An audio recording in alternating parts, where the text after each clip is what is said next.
Baik, kajian dadakan hari ini kita akan mulai, ya. Dimulai dari surat An-Nisa, surat 4, 78, 79. Silakan.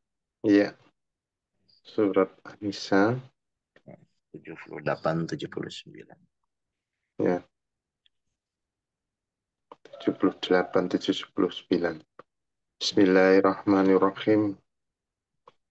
Eh, Dimanapun kamu berada, kematian akan mendapatkan kamu.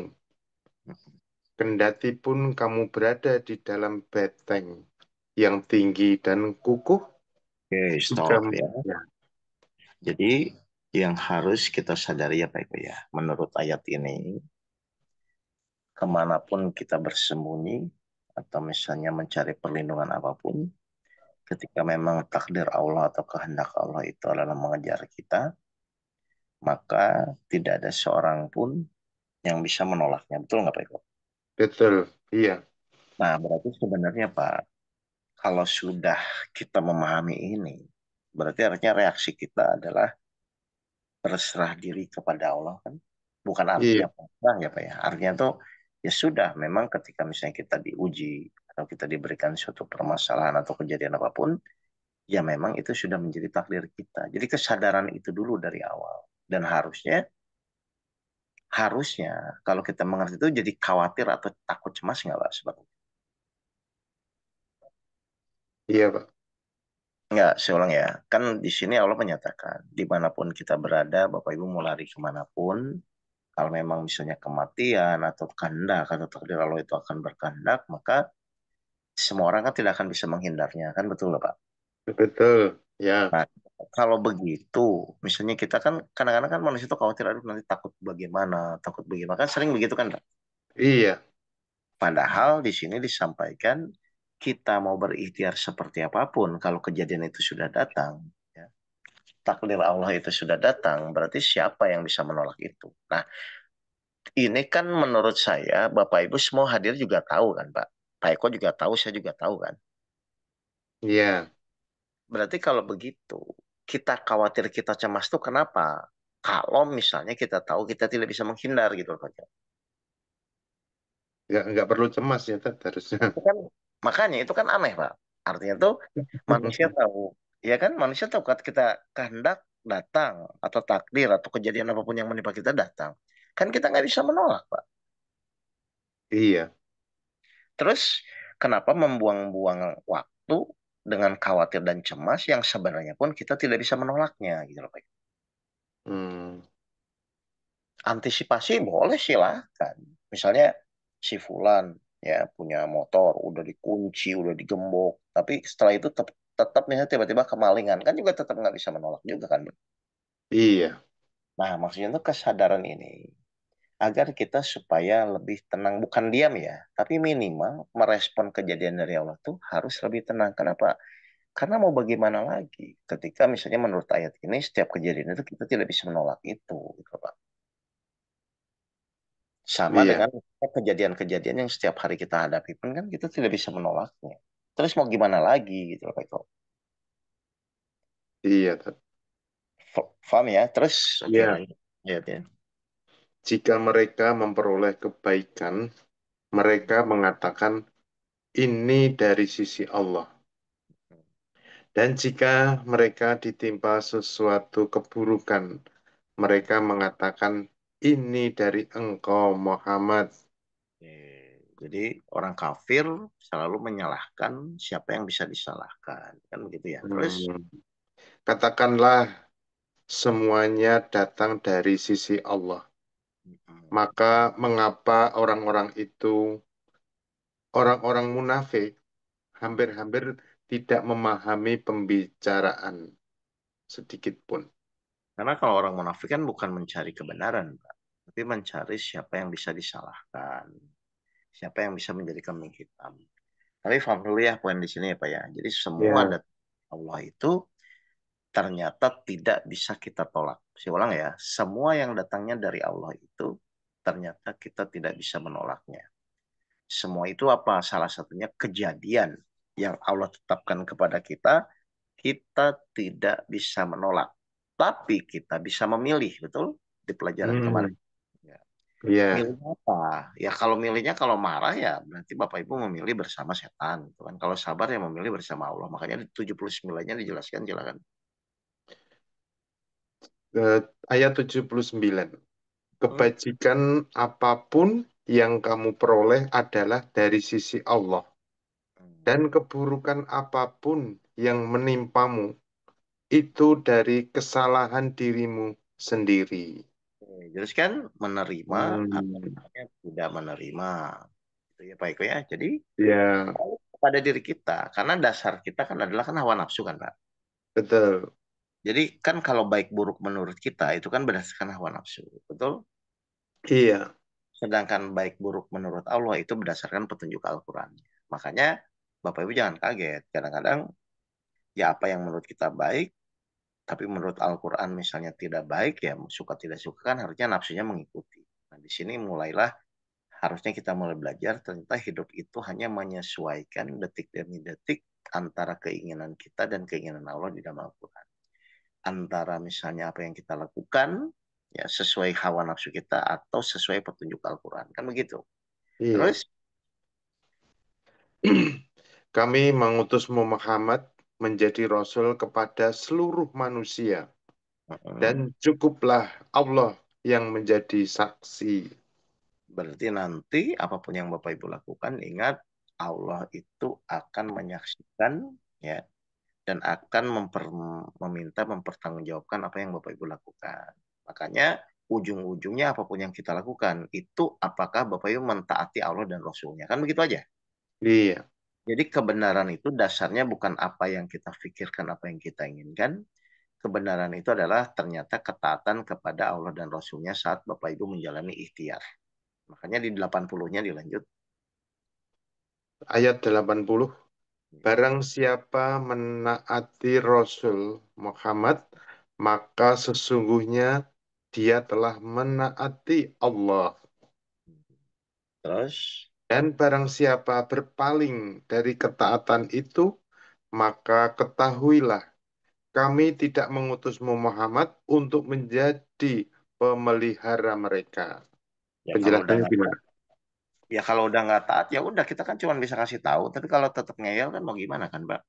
Jadi Nabi Hmm. Muhammad pun tidak punya kewajiban selama setelah Nabi Muhammad menyampaikan kebenaran, tapi orang itu tidak mau mengikuti ya terserah gitu loh Pak. Sama kan?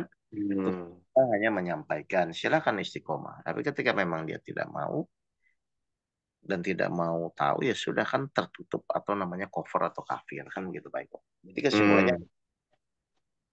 kesimpulannya satu, setiap kejadian yang Allah berikan ya tidak bisa ditolak dan Allah hanya akan menguji siapa yang taat atau tidak. Kalau kita taat kepada kejadian yang Allah berikan, harusnya kita menerima dulu.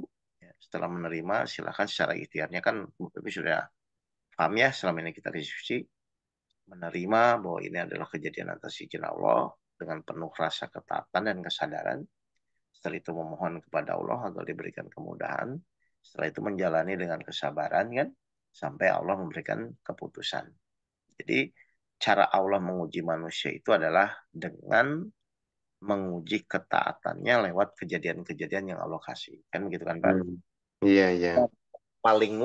Yang paling mudah, kira-kira ya Pak Eko ya, kalau Allah ingin benar-benar menguji ketaatan kita, yang paling mudah itu dengan kejadian yang kita inginkan atau yang tidak kita inginkan. Ya, kalau Allah akan menguji kita, kejadian Ya, yang tidak kita inginkan gitu. nah, karena kalau yang tidak kita inginkan, ini kan tinggal mau mentaati atau tidak kan, Pak Eko? Iya, Misalnya kita difitnah orang, itu kan kita tidak inginkan. Tapi kan Allah akan menguji itu supaya Allah ingin tahu nih, dia itu manusia itu mau nggak tetap taat menerima bahwa ini kejadian itu datang dari Allah. Kan semua kejadian datang dari Allah kan, Pak. betul. Jadi menurut surat 4 ayat 78 kan semua kejadian datang dari Allah. Nah harusnya Pak, pas ada kejadian itu yang dilihat Allahnya atau kejadiannya. Hmm. Harusnya pas datang kejadian itu yang dilihat tuh Allahnya atau kejadiannya Pak Eko? Ya Allahnya Allahnya dalam rangka apa? Menguji ketaatan hamba. ketaatan.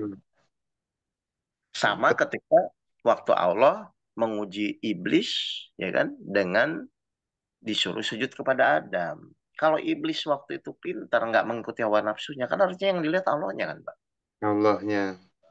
Dan kalau orang, jujur ya, separah apapun orang, kalau yang dilihat Allahnya, pasti dia jadi taat kan, Pak. Kalau lihat Allahnya ya.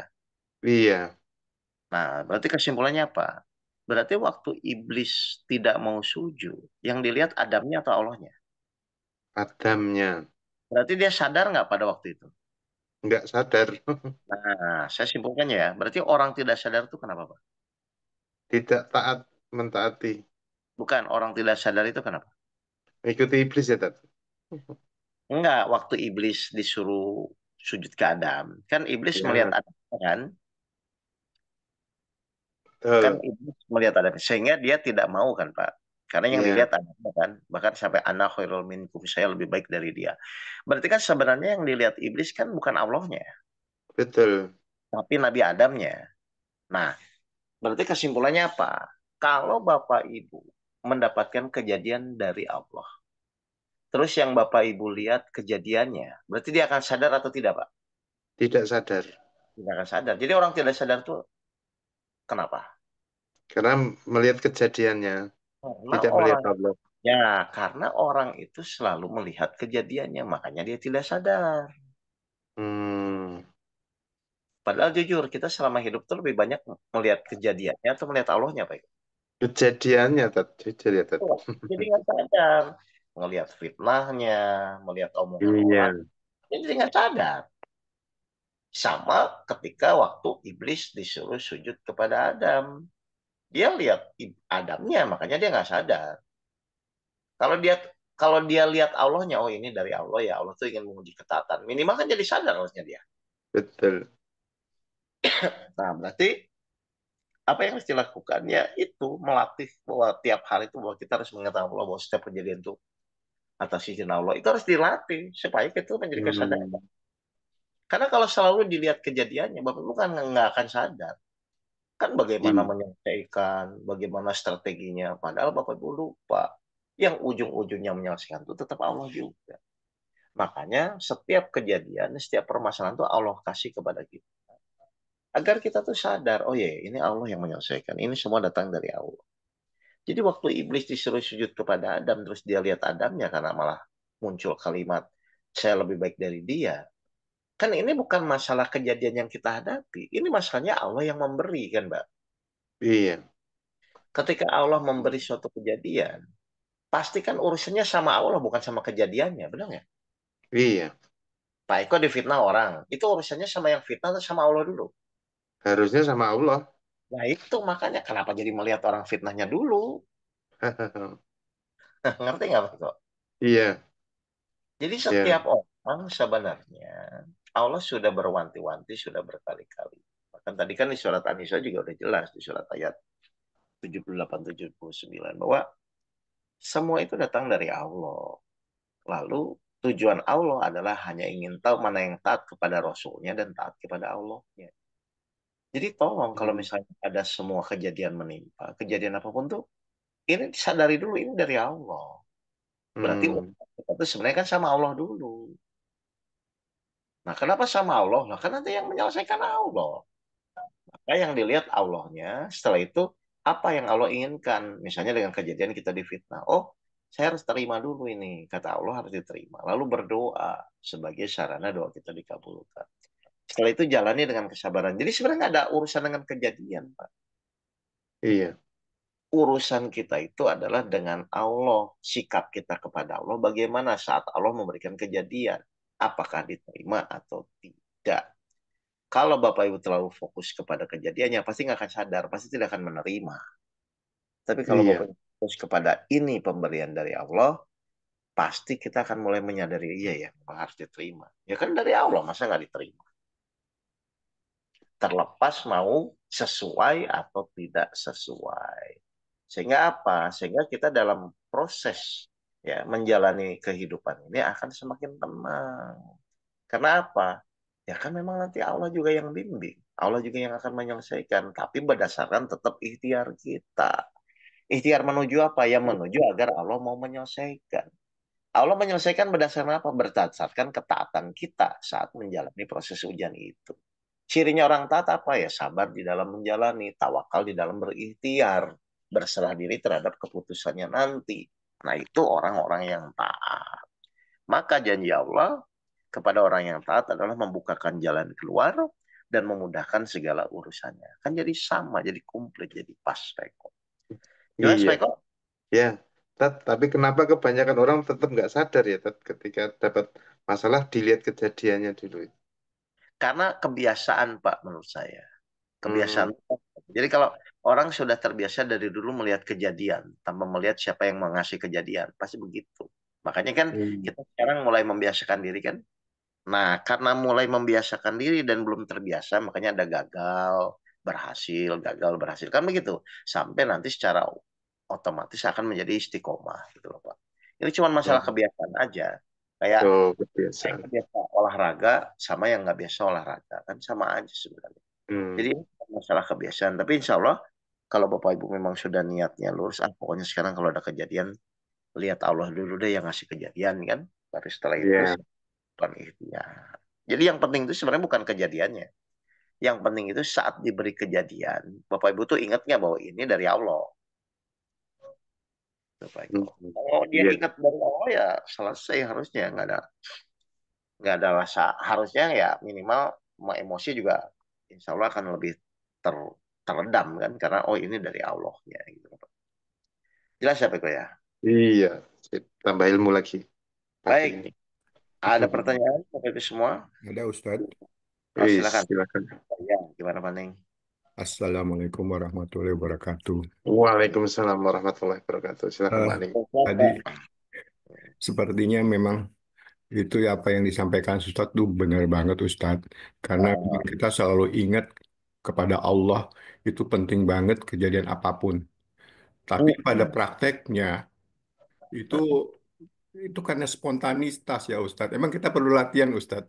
Tapi begitu Mm-mm. hadapi langsung jebret gitu pukulan pertamanya kita nggak inget sama Hmm. Allah langsung Ustadz. Itu Baik, biasanya begitu Ustadz. baik. Sekarang gimana supaya kalau kita mengingat ingat selalu Allah apapun kejadiannya, spontanitas itu kita langsung ingat oh ini Allah terus dari Allah. Itu gimana ya Ustadz ya?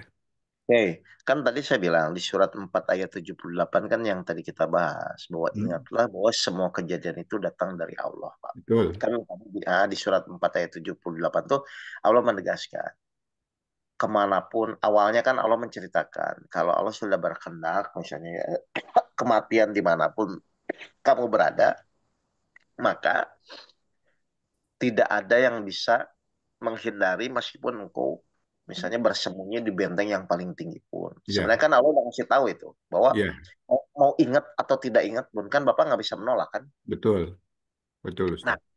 dari kesadaran ini karena Bapak nggak bisa menolak lah terus mau apa gitu loh Pak. Oh, Kan nggak bisa menolak juga. Misalnya Bapak Ibu mau ingat Allah mau tidak pun kan nggak bisa menolak juga. iya, kenyataannya memang begitu Ustadz. Nah, karena kita sudah sadar bahwa kejadian itu tidak bisa ditolak, berarti kan pertanyaan kedua, untuk apa Allah ngasih kejadian? Kan begitu kan harusnya kan? Iya, Untuk apa Allah memberikan kejadian yang tidak bisa ditolak? Ternyata supaya kita sadar agar Bapak Ibu itu semua datang dari Allah. Makanya kalimat berikutnya, katakanlah Muhammad, semuanya datang dari Allah. Berarti kan memang Allah ngasih kejadian itu kan supaya manusia tuh ingat Allah. Nah, cuman karena selama ini mungkin cara berpikir kita mungkin belum paham ya Pak Kuning ya. ya, Akhirnya kita memang secara umum selalu fokus apa yang Di- dihadapi kan. soalan, ya, Nah, sebenarnya cara yang kedua yang mungkin bisa dijalan itu kalau nanti Pak ya setelah sholat usahakannya zikir dulu. oh, Zikir zikir biasa misalnya la ilaha illallah Muhammadur Rasulullah ya. ya, Coba deh dimulai karena cara itu bisa mempercepat itu ingat kepada Allah. Jadi Hmm, meskipun yang kita sampaikan kan selama ini 7 metode itu kan zikir perbuatan ya, bahwa setiap kejadian ada. iya. Nah, ya, tapi kita praktekkan aja zikir lisan dan zikir kolbunya supaya apa? Supaya nanti antara hati, pikiran tuh bisa mulai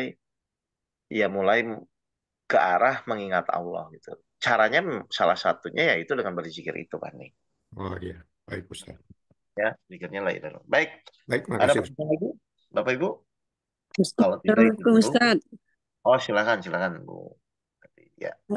Ya sesuai yang Ustaz sampaikan tadi Ustaz ya, kita jadi setiap persoalan itu kita tidak memandang persoalan, yang kita harus pandang itu kan Allah itu Ustaz ya. Ini. Mungkin pertanyaan saya ini apakah cocok dalam yang Ustaz sampaikan tadi, nggak tahu juga ya Ustaz ya. Saya menarik gitu Ustaz ya. Ketika Ustadz menghadapi suatu persoalan dari awalnya itu kan terlalu cepat gitu solusinya gitu ya Ustadz ya. Jadi kira-kira apa amalan Ustadz kok bisa secepat itu gitu? Makasih Ustadz.